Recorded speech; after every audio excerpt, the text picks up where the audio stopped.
The member for Higgins. Thank you, Mr Speaker. My question is to the Minister for Communications, Cyber Safety and the Arts. Will the Minister please update the House on how the Morrison government's recovery plan will support the comeback of events in the arts and entertainment sector and capture opportunity for Australia's screen industry? The Minister for Communications, Cyber Safety and the Arts.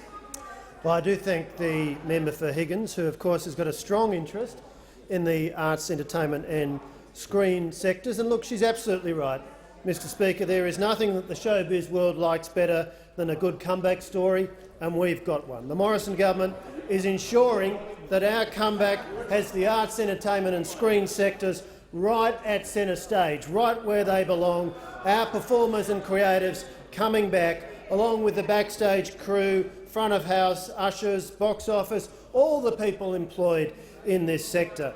Mr Speaker, this year we've announced almost $800 million in extra funding to the arts and entertainment and screen sectors, on top of $750 million of business as usual funding from the Commonwealth for the arts sector, $558 million through JobKeeper, $110 million in cash flow support to the 40,000 people in the performing and creative arts subsector, who of course are just part of the over 600,000 people who work in the cultural and creative sector. And Mr Speaker, we are putting that money to work. We are getting people in the arts and entertainment and screen sectors back to work. In the screen sector, we've announced the $400 million location incentive, and productions from around the world are coming to Australia. Already announced: Young Rock, Joe Exotic, Irreverent in Queensland, Black Light in Melbourne, Escape from Spiderhead in Queensland, Pieces of Her in Homebush in New South Wales, 13 Lives in the Gold Coast hinterland, and The Tourist in South Australia, announced over the weekend. In total, 2,900 jobs for cast and crew, 8,000 jobs for extras, $440 million of expenditure, $50 million in the Temporary Interruption Fund to support local film and television production. Almost all of that unallocated and put to work. 23 productions have been supported to resume production.